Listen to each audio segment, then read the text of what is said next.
Let's get into the highlights, shall we? Because I feel like this is going nowhere good. Illinois and Michigan, a battle of premier running backs. Chase Brown against Blake Corum. I bet Chase Brown, who was knocked out of the game last week, came back and looked fabulous. Blake Corum looked pretty good as well. 37 yards here for the Wolverines, and Michigan very much on the move. Later in the drive on a 3rd and goal, it is Corum fighting his way into the end zone. Went over 100 yards on the game. Wolverines on top 7-0. But second quarter is 7-3. Corum goes down, actually loses the ball. It was ruled a fumble after review. But for Michigan fans, this is a sight you do not want to see. Looked like maybe hyperextended the knee there. Went to the locker room. Came back for the third quarter.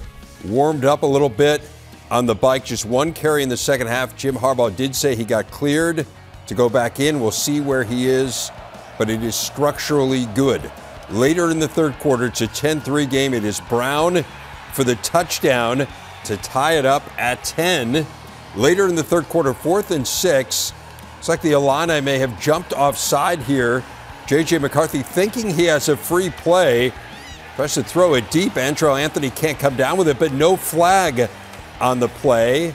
Look at it again here, guys. It's offside. Slow it down. It's pretty clear. Yeah, in the neutral zone, no doubt. No penalty called, though, so the Illini take over. Ensuing drive, it is Brown. His 16th career 100-yard game. He tied Robert Holcomb's school record, 140 yards.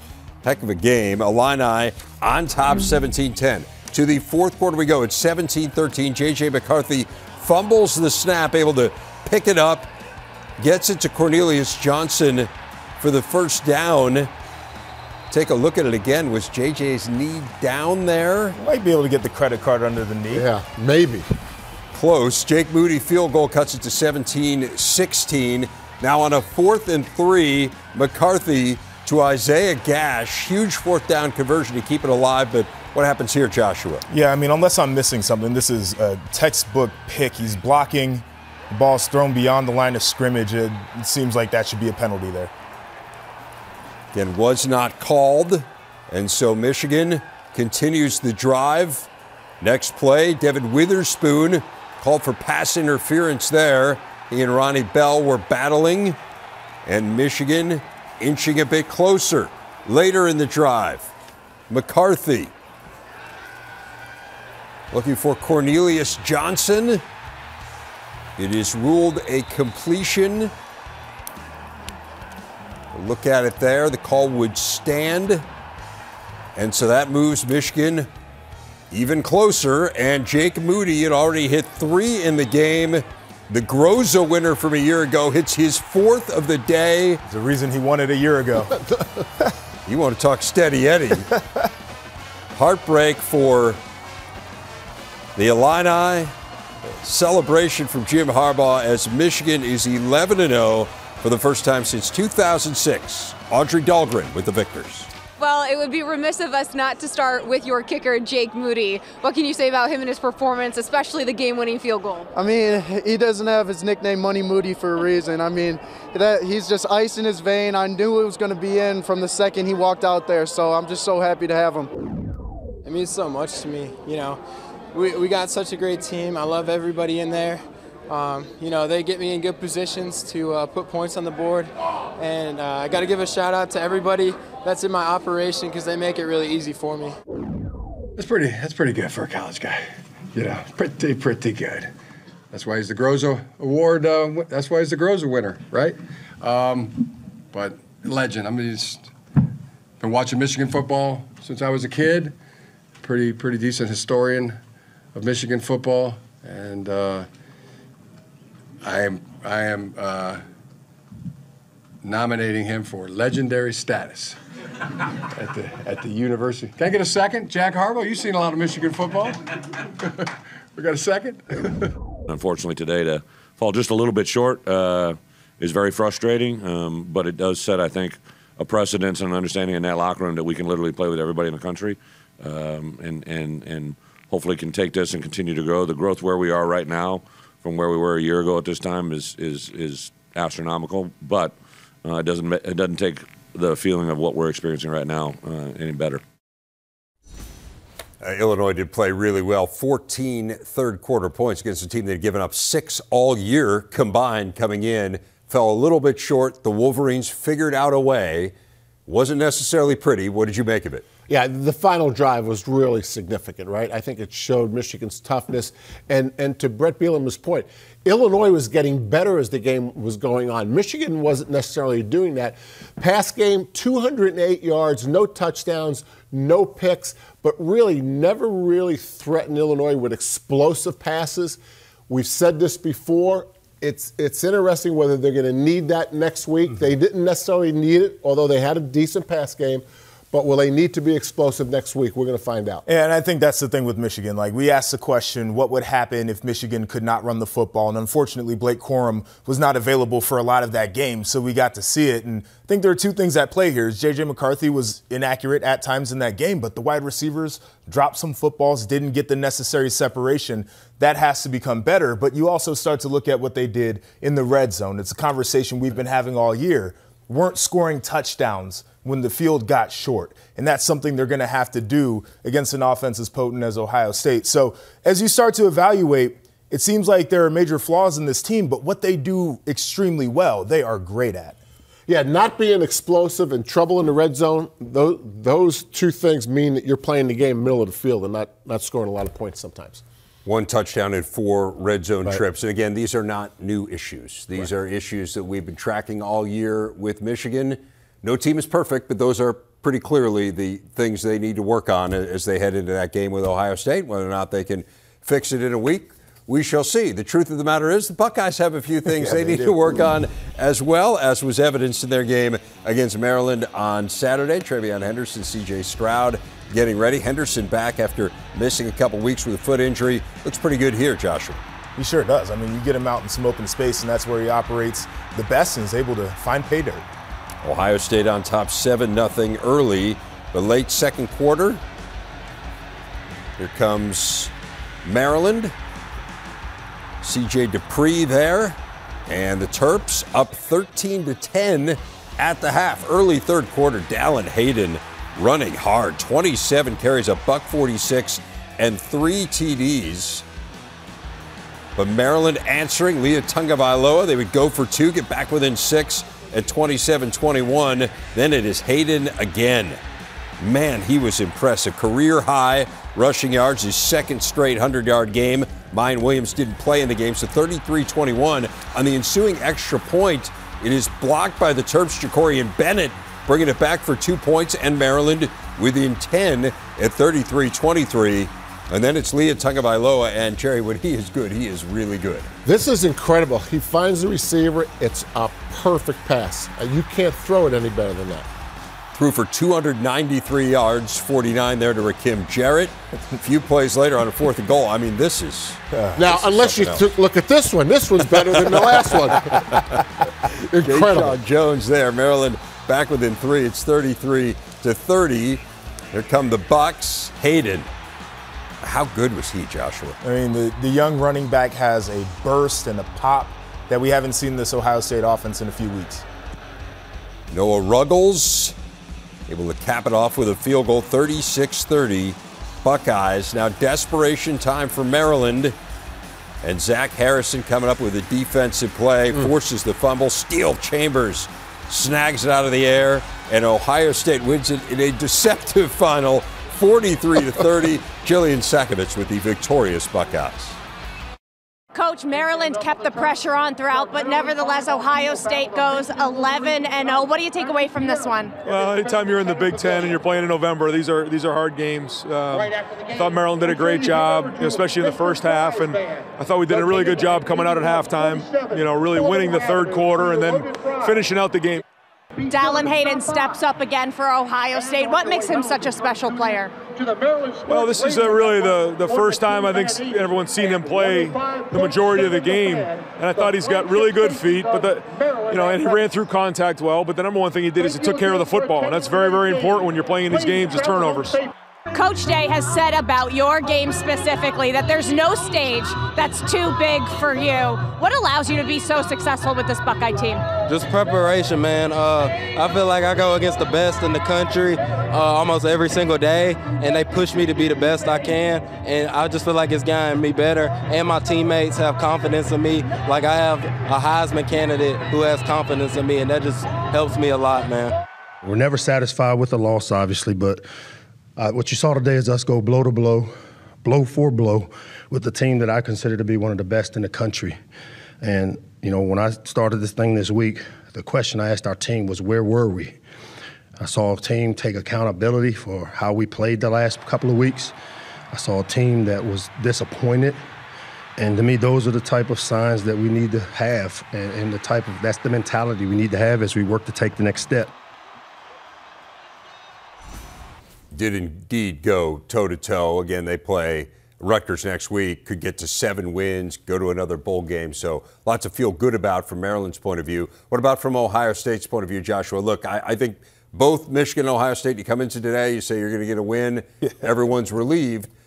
But same thing as with Michigan. The issues that have been there for Ohio State all along evidence themselves again in this game. Yeah, I mean, just inconsistency in the ground game, and Dallin Hayden goes in and gives a big boost. He averaged 5.4 yards per carry. I think Trevion Henderson was under 2 yards per carry. So that change certainly helped, but it doesn't make you feel necessarily confident because the run game wasn't strong the whole game. And then I look at the defense, and is what I mentioned we were doing the morning show, but this is a defense that had an opportunity to build a ton of momentum and to play an extremely clean game against some really good weapons from Maryland.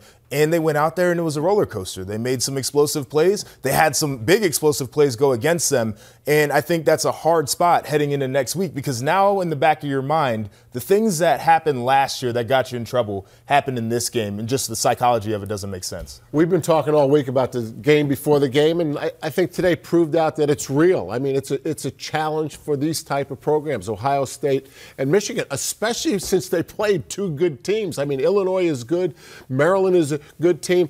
You go back to the past game, the explosives against the Ohio State defense, 318 yards passing, 7 explosive plays, which are 15 yards and more. You know, that's problematic. But it might not be, and probably will not be problematic next week, because their weakness is also a weakness of Michigan. Michigan's not an explosive pass team, and so this isn't a problem. But it was a problem today. And I'll jump in with this, too, for Ohio State. They had 11 penalties for 97 yards. That is an issue, and one of those penalties directly led to points, because they were going to go for 2, and then they had to kick the extra point and got blocked. That's something they're definitely going to have to clean up. Right, that'll cost you next week. It will. Yeah. Second most points and yards allowed for Ohio State this year. The Penn State game was the only game where they allowed more. But again, 11-0. Purdue trying to stay in the West race, hosting 1-win Northwestern. Pick it up in the first quarter on a 3rd and 1. Devin Maccabee, no gain there, would not return to the game as he leaves late first quarter. Still scoreless. Aiden O'Connell finds some time and finding, guess who, Joshua? Chuck Sizzle. 11th receiving touchdown of the year. Purdue on top 7-0. Fourth quarter, 14-3. Evan Hull taking it in for the touchdown for the Cats. He went over 100 rushing yards for the 11th time in his career. Northwestern actually had a 4th-string walk-on starting at quarterback, Cole Freeman. They got all kinds of injuries, and he is sacked there on a critical 4th and 4. Purdue takes over, hangs on, 17-9 the final. Telly Hughes was there.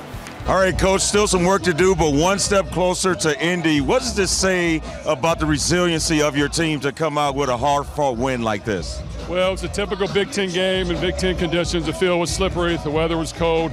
Northwestern played us really tough. Our guys played hard, and we just kind of competed to the end. And fortunately for us, we came out with a W. Knowing everything that was on the line coming into this game, what was the message to your team this week? Well, we try not to talk about it too much. It's about us trying to get better and coming out and putting on a better performance than the week before. Thought our guys really played well against Illinois. This game, we had our ups and downs, but our guys competed. Northwestern played us very well. They were ready to play, so we're lucky to come out here with a win. Hard-fought win here today. What was the key to getting it done? I think it was our defense. Offense didn't have a good game. I didn't play great.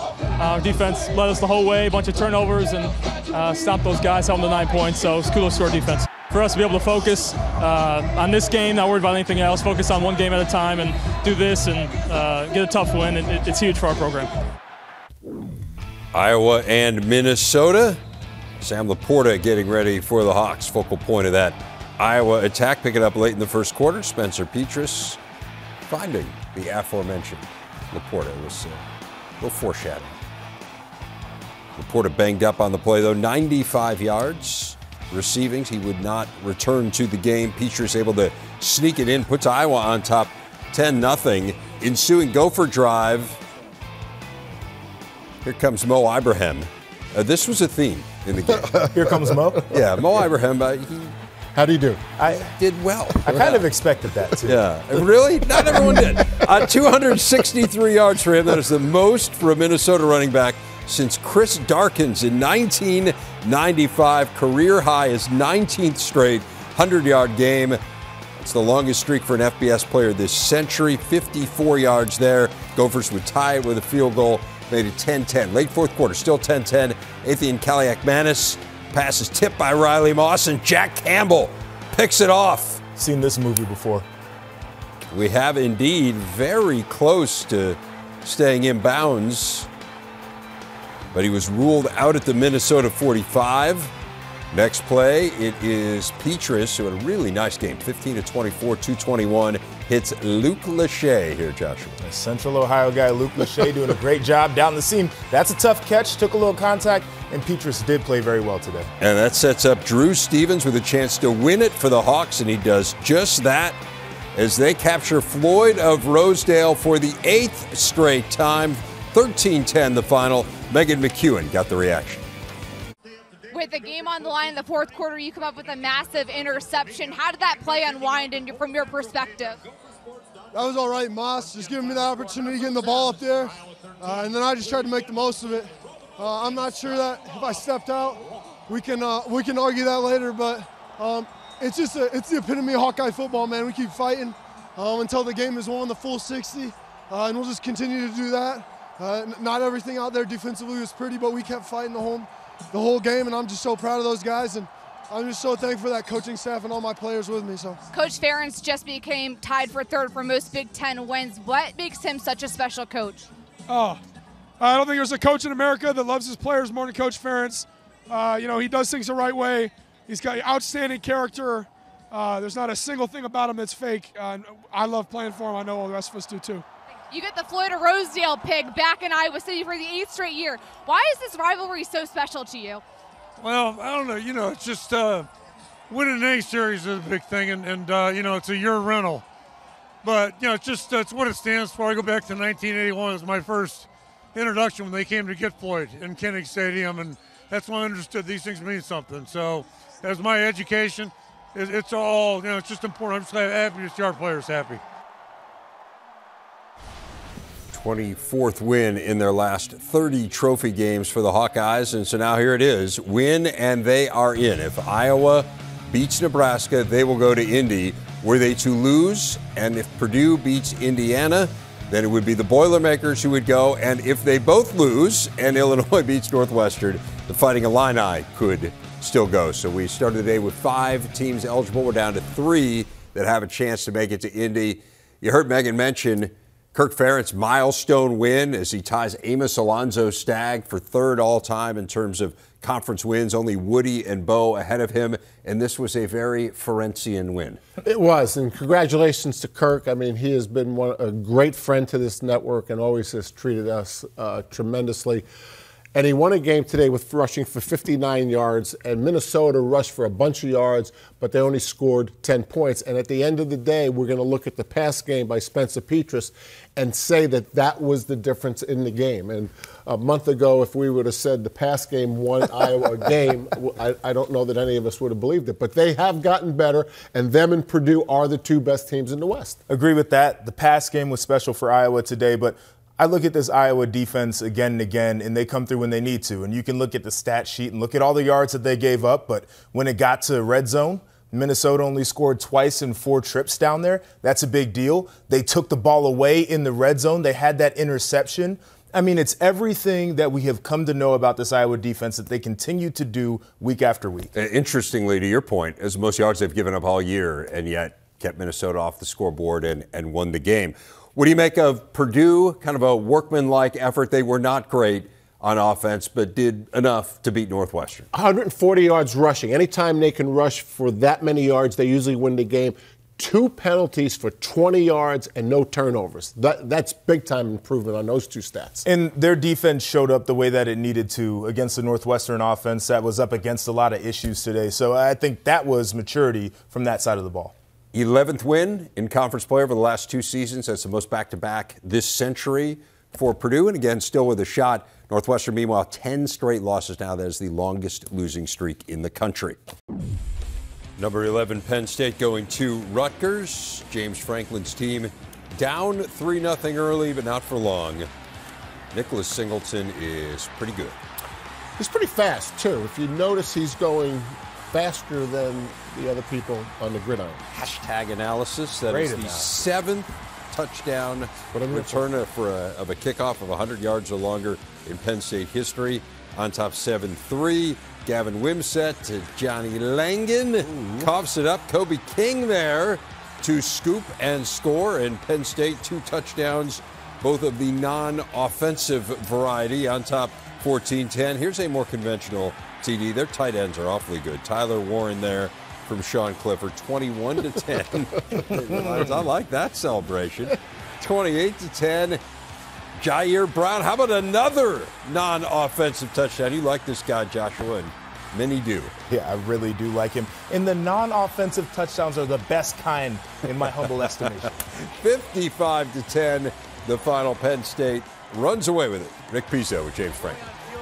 James, multiple offensive touchdowns, multiple defensive touchdowns, and a special teams touchdown. How satisfying is it to watch all 3 phases play complementary football? Yeah, we played complementary football. To your point, that's exactly what I was going to say. The one that probably I'm most proud of is the kickoff return, because we really hadn't done that. We've worked really hard at it. So to see those kids have some success in that area, and Stacy Collins was awesome. We've really strung a bunch of weeks together now on defense, played really well, and offensively, we were able to get a bunch of guys reps, including Drew Allard, which is important. So I'm proud. It's a complete game. How and where has this team continued to improve to the point where it's playing its best football of the season right now? Yeah, we've gotten better, and I'm not a guy that releases injuries, but we've had a bunch, and I couldn't be more proud of how our coaches and how our players have handled that. Next man in, no excuses, just come out and find a way to get wins.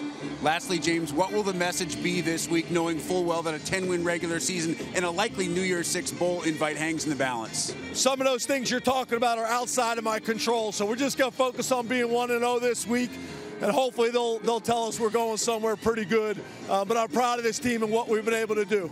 Coach, congrats. Always appreciate the time. Thank you so much.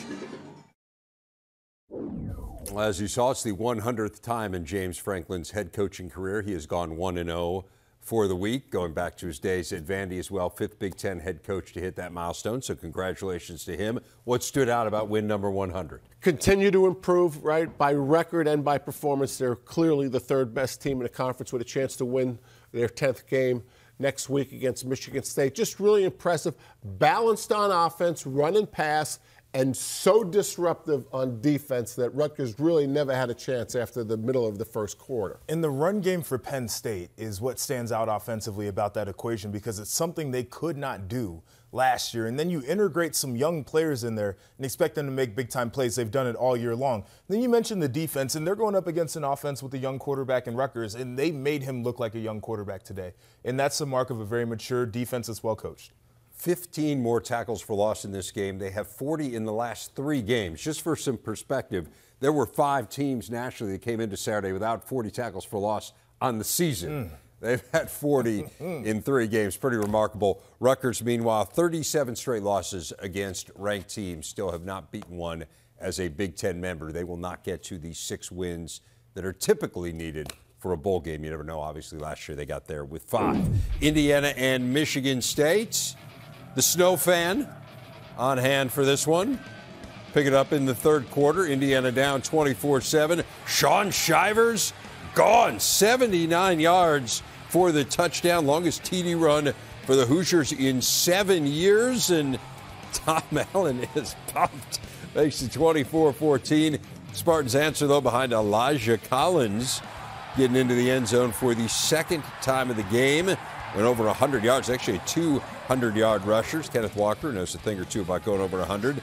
There to congratulate him. Ensuing kickoff, Jalen Lucas comes the first player in the nation to have 2 kickoff return touchdowns this year. Makes it 31-21. So the Hoosiers battling back. They got a field goal, and then Josh Henderson punches it in to tie it at 31. Michigan State, though, gets into position for the game winner, Ben Patton. No good. We are headed to overtime, and Allen is fired up. Now in the OT from 28 yards out. Bad snap. Been an issue for Michigan State all year in the kicking game. It's blocked. The Spartans turn it over. Indiana with a chance, and Charles Campbell, what goes around comes around. His kick is blocked, and so we head to double overtime. In the second OT, Indiana on the board first. It is Shivers. 115 rushing yards for the Auburn transfer. Hoosiers got the 2-point conversion on top, 39-31. Spartans one last chance, but Peyton Thorne's pass is incomplete, and Indiana rallies from 17 down at the half to win at 39-31 and a 7-game skid. Elise Menaker got the post-game reaction.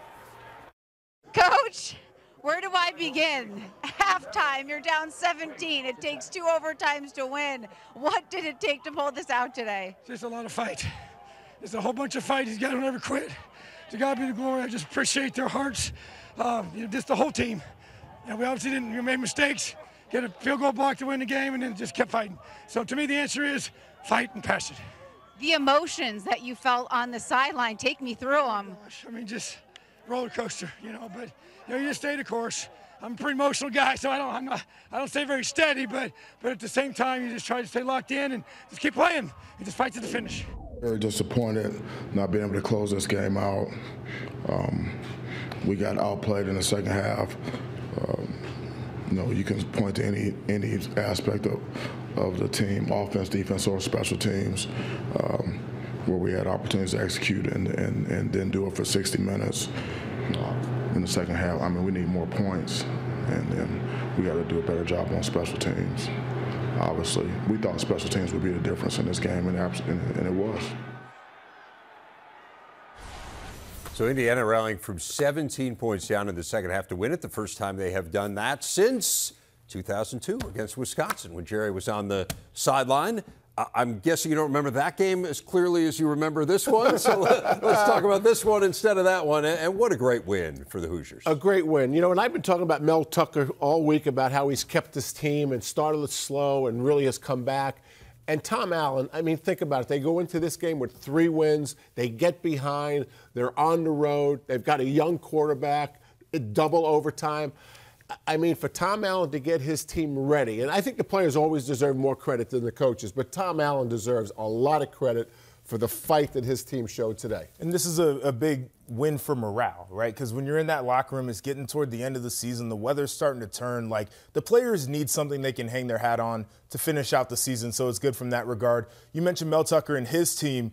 He talked about the special teams. That was clearly the difference in the game, and they've had trouble with operation when it comes to snaps all season long. But the returns, those are the hidden plays that really change the outcome of games. So for Mel, it's time to press reset after a couple of really good weeks. Take a look in the mirror, and they'll get some things sorted out this week. And this game for Indiana spills over to the rival game against Purdue. I mean, think about their mindset now going into the Purdue game. There's no doubt Indiana thinks they can beat Purdue 7 days from today. Had they lost today, I'm not so sure that would have been true. From Michigan State's point of view, pretty damaging. I mean, you outgained a team by more than 260 yards. You have 19 more first downs than Indiana had, and yet lose the game. And now here they are stuck. They need to beat Penn State next week to be bowl eligible. And they usually win the close ones, too. Yes. I mean, this is something that Mel Tucker typically does. So it's out of character for them to lose a game that was this tightly contested. To your point, first time under Mel Tucker, they lost a game decided by single digits. Had been 9-0 prior to this one.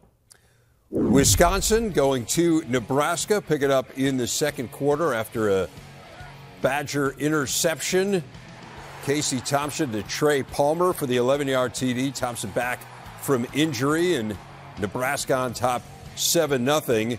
There's Thompson on the move here with the Huskers up 7-3. Nick Herbig, the Big Ten leader in sacks and tackles for loss, is flagged there and ejected for targeting.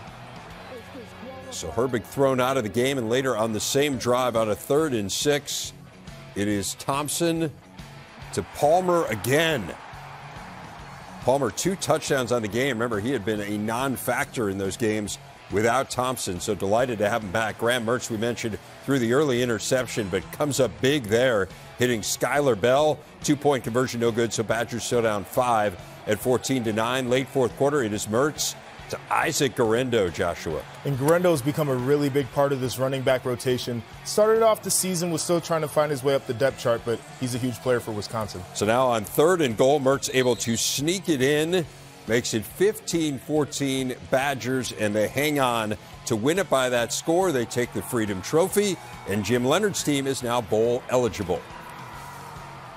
I'm just so proud of our guys right now. It was such a rough week early on, and the game mirrored that. You know, was ugly for a long time, and guys just continued to battle and find ways to make plays, and we really needed to win a game where we didn't play well for 60 minutes. We needed to win a game going through some adversity, and to see our offense and defense respond late in the game, continue to chip away, and then find a way to make plays, huge plays down the stretch to get a win. Just very, very proud of everything we've been through and the resiliency that we showed today. I told them today they're a better football team when the day I met them in December. And we're going to continue to get better. And we're going to come back next week, and we're going to play hard again and look for a different result. Pretty similar result for them, 25 losses in their last 31 one-possession games. Joshua, what did you take from the Badgers' resilience? Yeah, I would say it's not about making every play. I think it's about making plays in the critical situations. We saw the pass from Mertz to Bell. That was huge. And then the one to Guerendo as well. It sets up a scoring play. Those were plays that they needed to make, even though Graham Mertz wasn't necessarily throwing it well all day. When it counted, he made it. Yeah, you never want to minimize a win, right? I just thought it would be a lot different game. I thought Wisconsin would have played better, and I thought they would have controlled the game. But congratulations, as Jim Leonard said, they had a crisis earlier in the week. They had to get through that, and they won a tough game at the end of the game, but it was certainly not what I expected. I thought it would be more one-sided. A lot of games this weekend didn't go as expected. Yeah, so that's a fair blanket statement. We need a name for this weekend. To this point. Built for Success, presented by Rocket Mortgage. I think that is an apt description of Ohio State and Michigan. Both undefeated heading into the showdown, a series Ohio State has dominated, but Michigan won last year. It'll be the 12th time they have met with both in the AP Top 5. That is the most of any matchup all time. Both coaches now on what comes next. You know, we've been scarred, even though, like you said, we've been on a 12-game run. You know, coming off of that game, we were highly motivated this season to get back to where we are right now. So there's been a lot of hard work, a lot of blood, sweat, and tears to get back to where we are right now and get the team to this point right here. I think I'll just enjoy this one. You know, this is like the biggest win, maybe one of the biggest wins ever. You know, I think I'm just going to enjoy this one for a few hours, probably about 6. Give it 6 hours, and especially, you know, biggest win, especially this week. How did they come up with 6 hours, I wonder? Our auto owners insurance game leaders got a couple Heisman hopefuls. I mean, this is the kind of game where if you have a massive performance, you could vault yourself into Heisman Trophy winning status. C.J. Stroud, Blake Corum have both been phenomenal this year. Is certainly going to be one of the sidebars in what should be a fabulous spectacle. Guys, again, neither team played great on Saturday. Who cares now, right? They're both 11-0. It is exactly what we wanted. What excites you about this game as a Big Ten fan, a football fan, Joshua? So I'll start with what you just said, but you've got C.J. Stroud, who's trying to put together a Heisman season, can he finish it off in the horseshoe the right way? Blake Corum coming into enemy territory, it's going to be big. Marvin Harrison Jr. is another one of those type of players. Can he have a big game? But these are two of the best coaching staffs in terms of making adjustments in game, and I want to see that little chess battle go on. We've seen their strengths all year. Maybe today we've seen their weaknesses. I think two things that benefit Ohio State mentally is playing at home, crowd noise that JJ is going to have to deal with like he's never had to deal with it before. And my favorite topic. I know where you're going. Revenge. Yes. Okay. When was the last time Ohio State had a revenge motive in this game? You would know that. It hasn't been a whole lot of it. They've won 15 of the last 17. Yeah, 2012, So, my freshman year. Right, which was a bizarre and aberrational year the year before for Ohio State. So haven't been many when both have been at full strength.